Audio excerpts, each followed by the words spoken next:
Hello दोस्तों। तो आज हम एक नया टॉपिक शुरू करेंगे फ्लूइड मैकेनिक्स का, जिसमें होगी fluid and it's properties. Right. तो अब हम फ्लूइड की सबसे पहले डेफिनेशन देखेंगे, फ्लूइड होता क्या है, और उसके बाद हम उसकी प्रॉपर्टीज़ पढ़ेंगे बारी बारी। ठीक है। तो सबसे पहले हम फ्लूइड की डेफिनेशन पढ़ते हैं। फ्लूइड होता क्या है? फ्लूइड ऐसा कोई सब्सटेंस जो फ्लो कर सके। जैसे लिक्विड भी हो सकता है, वो गैसेस भी हो सकती है। ठीक है। उसके बाद नेक्स्ट पॉइंट आता है नो डेफिनेट शेप, यानी कि ऐसा जो भी फ्लूइड होगा उसकी कोई डेफिनेट शेप नहीं होगी। उसको हम जिस भी कंटेनर में डालेंगे, चाहे वो ग्लास होगा चाहे वो बकेट होगी, किसी भी कंटेनर में डालेंगे वो उसी की शेप ले लेगा। यानी इसका मतलब ये हुआ कि उसकी कोई पर्टिकुलर शेप नहीं है। जैसे ये पेन है, इसकी एक पर्टिकुलर शेप है, इसको चाहे मैं ग्लास में डालूँ चाहे मैं इसको बकेट में डालूँ, ये पेन की शेप ऐसी ही रहेगी। लेकिन अगर पानी होगा तो पानी को मैं अगर ग्लास में डालूँ ग्लास की शेप ले लेगा, अगर उसको मैं बकेट में डालूंगा तो बकेट की शेप ले लेगा। तो इसलिए उसकी कोई डेफिनेट शेप नहीं होती है। तीसरी जो प्रॉपर्टी आती है उसकी, तीसरा जो टर्म आती है, capable of deforming continuously under the action of shear stress. यानी कि अगर हम उसको उस पर शेयर स्ट्रेस अप्लाई करेंगे, किसी एक जो फ्लूइड एलिमेंट है उस पर अगर हम शेयर स्ट्रेस अप्लाई करेंगे तो वो क्या होगा? डिफॉर्म होगा कंटिन्यूसली। यानी कि हम सिर्फ उसको क्या करेंगे, कांस्टेंट शेयर स्ट्रेस अप्लाई करेंगे, लेकिन जो उसकी डिफॉर्मेशन है वो कंटिन्यूसली होती रहेगी। राइट। उसके बाद आता है, अब हम समझते हैं कि कंटिन्यूस डिफॉर्मेशन कैसे होगा। जैसे मैंने एक यहाँ पे सॉलिड शेप की ये डायग्राम बनाई हुई है। इसमें देखेंगे कि अगर हम सॉलिड शेप है, इसको अगर मैं इधर से शेयर स्ट्रेस अप्लाई करूँगा तो इसमें एक जैसे मैंने अगर इसमें 2 न्यूटन पर मीटर का अगर मैं 2 न्यूटन पर का अगर मैं इस पर शेयर स्ट्रेस अप्लाई करूँगा तो इसमें एक पर्टिकुलर डिफॉर्मेशन होगी। वो पर्टिकुलर डिफॉर्मेशन आपको पता है कि जो हम हुक्स लॉ पढ़ते हैं, stress is proportional to strain. तो जैसे अगर ये सॉलिड है तो इसमें पर्टिकुलर होगी। अब ये सॉलिड किस टाइप का है? जैसे स्टील होगा, स्टील में अलग तरह की होगी, कोई भी हो, जैसे लकड़ी होगी उसमें अलग तरह की होगी। लेकिन ये है कि अगर हम इसमें कांस्टेंट शेयर स्ट्रेस अप्लाई कर रहे हैं तो इसमें जो डिफॉर्मेशन होगी वो भी कांस्टेंट होगी। ठीक है। ये नहीं कि अगर हम इस पे 2 न्यूटन अप्लाई कर रहे हैं तो पहले कुछ सेकंड में 2 mm डिफॉर्मेशन हुई, उसके बाद 4 mm होगी, उसके बाद 6 mm।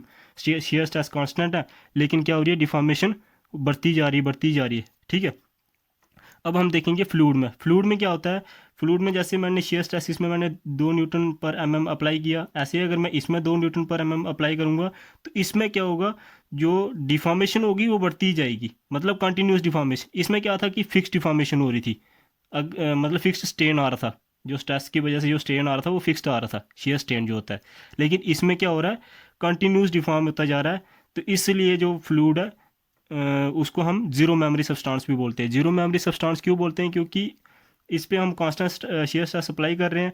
तो इसमें क्या हो रहा है? एक पर्टिकुलर डिफॉर्मेशन ही आ रही है। इसमें क्या हो रहा है? कंटिन्यूस डिफॉर्मेशन आ रही है। राइट। इसलिए हम इसको जीरो मेमोरी सब्सटेंस बोलते हैं। तो इसलिए stress is proportional to rate of change of strain. इसमें हमने stress is proportional to strain नहीं कहा। क्यों नहीं कहा? क्योंकि इसमें कंटिन्यूस डिफॉर्मेशन हो रही है, इसलिए हम इसमें टर्म लेते हैं rate of change of strain. ठीक है। जो कि होता है DU/DY। और उसके बाद आता है कि types of fluid. Types of fluid क्या है? पहला आता है आइडियल फ्लूइड, उसके बाद आता है रियल फ्लूइड। आइडियल फ्लूइड क्या होता है? आइडियल फ्लूइड होता है जिसके अंदर सरफेस टेंशन बिल्कुल नहीं हो, नो सरफेस टेंशन। उसके बाद आता है जो विस्कोसिटी, यानी कि उसके अंदर जो पार्टिकल की जो, जैसे ये एक फ्लूइड की लेयर आ गई, इसके बाद दूसरी लेयर आ गई, इन दोनों लेयर्स के बीच में जो क्या होगा, जैसे ये एक लेयर आ गई, इसके ऊपर ये दूसरी लेयर आ गई, इन दोनों लेयर्स के बीच में जो फ्रिक्शन होगी या रेजिस्टेंस जो होगा वो बिल्कुल नहीं होगा। उस चीज़ को हम बोलते हैं विस्कोसिटी। देन उसके बाद आता है इनकम्प्रेसिबल। जो भी वो होगा फ्लूइड होगा, आइडियल फ्लूइड, वो क्या होगा? इनकम्प्रेसिबल होगा। तो अगर इनकम्प्रेसिबल होगा तो उसका बल्क मॉडुलस क्या होगा? Infinity. No such fluid exist in practical situation. Actual में क्या होता है कि कोई भी फ्लूइड जो है आइडियल नहीं होता है।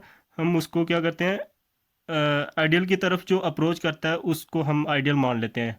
एग्जैक्ट कोई भी फ्लूइड आइडियल नहीं होता है। जैसे वाटर हो गया, कुछ ऐसे फ्लूइड्स होते हैं जो अप्रॉक्सीमेट आइडियल की तरफ, जो आइडियलिटी की तरफ अप्रोच करते हैं, तो उनको हम आइडियल ही मान लेते हैं। ठीक है। जैसे कि वाटर, बिल्कुल वाटर की विस्कोसिटी कुछ ना कुछ होती है, इनकम्प्रेसिबल मानते हैं उसको, इनकम्प्रेसिबल होता है, इसलिए हम उसको लगभग आइडियल ही मानते हैं। तो रियल फ्लूइड वो होते हैं, दूसरा आता है रियल फ्लूइड। रियल फ्लूइड वो होते हैं जिस ऐसे फ्लूइड जो आइडियल फ्लूइड की प्रॉपर्टीज को फॉलो नहीं करते हैं। ठीक है। उसके बाद आता है properties of fluid. Properties of fluid में सबसे पहले क्या होती है? डेंसिटी। डेंसिटी क्या होती है कि अगर डेंसिटी का मतलब होता है density equal to mass upon volume. तो ये आ गई डेंसिटी। तो डेंसिटी को हम इसमें क्या करते हैं, कांस्टेंट अज्यूम कर लेते हैं। यदि अगर डेंसिटी को हम कांस्टेंट अज्यूम करेंगे तो उसमें क्या होगा, बड़े सारे फार्मूले जैसे कंटिन्यूटी इक्वेशन और भी बड़े सारे इक्वेशंस जैसे बर्नौली इक्वेशंस होती हैं, उसमें क्या करते हैं हम डेंसिटी को कांस्टेंट करके जो भी है फार्मूले वगैरह या सोल्यूशन वगैरह निकालते हैं। उसके बाद नेक्स्ट आता है डेंसिटी ऑफ गैसेस। गैसेस में क्या है, डेंसिटी ऑफ गैसेज जो होती है वो प्रेशर के डायरेक्टली प्रोपोर्शनल होती है, यानी कि हम जितना ज़्यादा प्रेशर अप्लाई करेंगे एक गैस के ऊपर उसकी डेंसिटी उतनी बढ़ती जाएगी। उसके बाद दूसरा आता है टेम्परेचर। अगर हम टेम्परेचर बढ़ाएंगे तो उसकी डेंसिटी घटती जाएगी।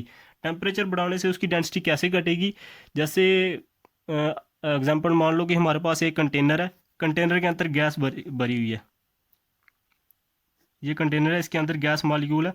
अगर हम इसको हीट करेंगे, हीट करने से क्या होगा कि इनके अंदर एनर्जी आएगी और ये पार्टिकल क्या करेंगे, एक दूसरे से दूर भागने की कोशिश करेंगे,